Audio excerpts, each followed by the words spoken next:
All right, welcome to the deep dive. You've given us these sources, and we're digging in to figure out what's really going on. And today, it's all about golf, specifically the U.S. Open. That's right, we're plunging headfirst into one of golf's most legendary battlegrounds, Oakmont Country Club. Yeah, the 125th U.S. Open there. We're doing a deep dive into the intensity of Saturday's moving day based on this great article covering everything through Saturday, June 14th, 2025.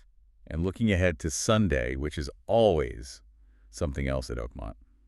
White knuckle pressure, as you said. Exactly. This source paints such a vivid picture of a course that's not just hard, it feels almost adversarial. Right. It's less about making birdies and more about, damage control. Minimizing disaster seems key. So our mission here, based on this article, is to unpack why Oakmont does this, why it chews up and spits out the best players. And look at who thrived, who didn't make it through Saturday, the triumphs in those collapses. Yeah, the collapses were pretty dramatic. And then look ahead to Sunday. What does this course really demand in the final round? The source puts it well, doesn't it? How Oakmont carves champions from chaos. Yeah, It's not just hosting. it really does. Okay, let's get into what the article says about Oakmont itself, its reputation. Well, first off, the source confirms the reputation isn't just hype, it's absolutely earned. Right. This isn't a course asking for brilliance, it's demanding survival. Flat out. And the greens. The article calls them the slickest in championship golf. Yeah, putting on glass feels like maybe an understatement even. They're just pure. And it's not just the greens, is it? The rough is described like tangled wire. Exactly. Punishes anything offline. And those fairways, cruelly narrow. Under 24 yards wide in places, the article notes that just neutralizes power, doesn't it? Completely. Precision becomes everything. Accuracy over brute force. And you saw that reflected right on the leaderboard after Saturday, right? Absolutely. The source highlights it clearly. Only 4 players left under par. That alone tells you the story of the scoring conditions. Just 4. Wow. Leading that tiny group, solo at 4 under, was Sam Burns. Mm-hmm. And his round, a 69, wasn't described with flashy words, but things like calculation, patience. Brilliant restraint, I think, was the phrase. That captures it. So what was the key insight from the source on how he got that lead? Well, it seems he didn't try to force things. He was smart.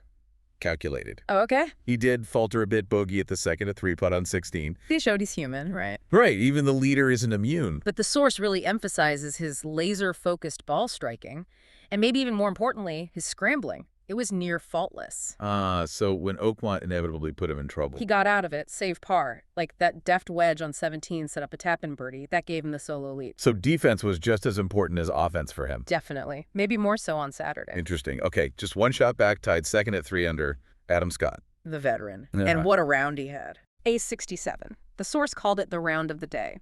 44 years old. Playing like he has nothing to lose, but still everything to prove. That urgency. So what stood out about his performance, according to the article? His execution. Just flawless off the tee, clinical with the irons, clutch putting. Mm-hmm. The insight there is that his age, his experience, it's not just a number, it's wisdom.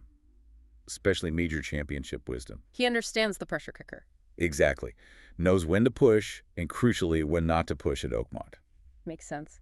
Also tied second, J.J. Spawn. The source calls him the quiet contender. Yeah, a steady 69 showed amazing control, game, and emotions. He doesn't have that big major pedigree, does he? No, but the article suggests maybe that helps here. He had Yeah. this rhythm, this mental clarity. That Oakmont rewards. Right. Maybe less burdened by expectations or past scars on a course like this. Yeah. He's just playing, executing. Okay, and then one more shot back at 1 under, Victor Hovland. Bogey-free 70 on Saturday. Which, on this course, on moving day, that's something. A huge achievement. The source notes he hasn't quite, hit his scoring peak yet. Right, hasn't unleashed his full potential, maybe. But his calm demeanor, that precise shot making, he's a serious threat for Sunday, coming from that third-to-last group. Hasn't hurt himself at all. Exactly. Kept himself right in it. His precision is such a weapon here. Now, the article also mentions those guys lurking. Even par, +1, Ortiz, Hatton, McIntyre. Right, and the crucial point the source makes is, normally that might feel too far back. But not here. Not at Oakmont, no guarantees. This course can giveth, and it can taketh away very, very quickly. Opportunities and disasters lurking everywhere. And speaking of disaster, Saturday had plenty of that too. The source really dives into the collapses. This is where it gets, yeah, pretty brutal to read about. Jordan Spieth, Oh, man. known for his magic on the greens, right? And he four-putts the 11th, a triple bogey. Soul-crushing, the article called it. And the insight was that even his touch just looked utterly lost. It wasn't just one bad hole. It felt symbolic, like the greens just completely baffled him, undid him. Wow. And then the defending champion, Bryson DeChambeau. Missed the cut. Plus 10. Didn't even make the weekend. The source is really clear on why, isn't it? Yeah. His whole game plan. Neutralized. That aggressive, power-heavy, analytics-driven approach. Just didn't work. Nope. That thick rough, those firm, fast greens, they just shut it down. He was the first defending champ since 2020 to miss the cut. Which the article uses to underscore just how effectively Oakmont can dismantle certain styles of play. It doesn't care about your strategy if it's not suited for this test. And then Rory McIlroy barely made the cut, Yeah, but the stunning part was his comment afterwards. saying he didn't really care about his performance. What did the source make of that? It points to the psychological toll, I think. Suggests that competitive fire we expect from Rory, maybe it flickered. Like the course just beat it out of him. Perhaps. It doesn't just test your swing, it tests your will, your belief. And for some, like Rory seemed in that moment, it can feel, well, defeating. So Saturday really framed it, didn't it? Not just a technical test, but a test of belief. Absolutely. Oakmont sent Giants home with bruised reputations, maybe shaken confidence. Which just perfectly sets the stage for Sunday. All that pressure cranks up even higher. And Oakmont Sunday. The source describes it as something else entirely. Expectation meets pressure, head on. The weather forecast sounds nice, actually. 26 Celsius, light wind. Deceptively benign, the source calls it. Because that calm, that's when Oakmont's real defenses come out. Firm fairways. And those glassy greens. Still running at 15.2 on the Stimpmeter. Just insane speed. Holding the green is tough enough, let alone making putts. Right. And the fairways are still under 24 yards wide. Then add the Sunday pins. Like hole 17 cut just 4 paces from a back right ledge. Terrifying. The article stresses, Sunday rewards only the cleanest execution, punishes every hesitation, every bit of doubt. So let's look at the contenders again, thinking about Sunday's strategy. Burns, at -4, still the leader. Played the steadiest golf. But Sunday's different. It's a psychological battle, the article notes. So the key insight for him. If he can just stay steady, maybe even par through those first 5 holes, Yep. weather that early Sunday pressure, Yeah. he'll be incredibly tough to catch. Okay. Adam Scott, modical 3. That swing, that major experience. Patience is his ally. The article suggests his experience is massive if the putter stays hot. And he navigates that tough closing stretch. Holes 14 to 17. The corridor of collapse, the source calls it. If he gets through there, okay, the trophy is reachable. Definitely. JJ Spahn, also Nanak A3, the quiet contender. Calm, deliberate. Perfectly positioned, the source notes. Yeah. If the leaders falter under the pressure. He could make a quiet statement. His lack of expectation might be his superpower today. Could be. Then Hovland at Nautica 1. Probably needs a fast start. Some early fireworks. Front 9, 32 maybe? Something like that to really climb into it. But the article points out if anyone can post a low number from that group. His precision gives him a shot. Exactly.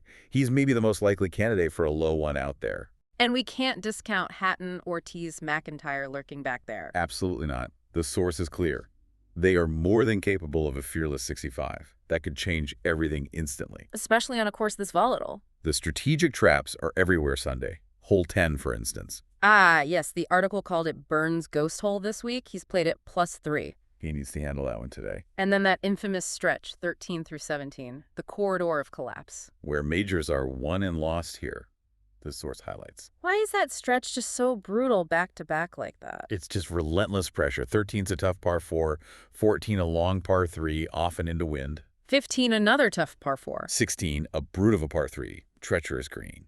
And 17, with that pin we mentioned. It just tests every single part of your game and your nerve when it matters most. Exactly. And even 18 doesn't let up. That final pin. Back tier, behind a sharp ridge. Miss short, it spins off. Miss long, brutal save. The margin for error under major pressure. It's microscopic, almost non-existent. It really is. And it's more than just the shots, isn't it? The article talks about the intangibles. Oh, yeah. The Sunday roars echoing. The shifting shadows late in the day. Nervous glances at leaderboards. Those quiet, intense talks between player and caddy. Today reveals more than swings, the source suggests. Body language under duress. Micro decisions. Raw human drama. That's what Oakmont delivers. And the article poses those questions. Will someone ace 17 from there? Will we see a playoff? Could a double bogey on the 72nd hole decide it all? That's Oakmont, right. It brings the unexpected into brutal clarity because the penalty for being just slightly off is so severe. Even tiny details matter. A gust of wind at the wrong time, a spike mark. A cracked tee, the source mentions. Anything can feel like it rewrites history in that moment. So 1 round left. By sunset today, 1 name goes on the trophy. 1 player conquers Oakmont and themselves. And the rest. They leave with what Oakmont gives. Scars, memories. And that deep understanding of what greatness really costs. The flags are in. Fairways waiting. The crown is right there. Let the final reckoning begin. You know, thinking about what this source shows us about Oakmont, how it just strips everything away, tests a player's core under that intense pressure. Yeah. It makes you think, doesn't it? Mm. What does that kind of extreme pressure reveal about any person, really, in whatever you do? Yeah, those moments of high scrutiny, high challenge. Do they show resilience you didn't know you had?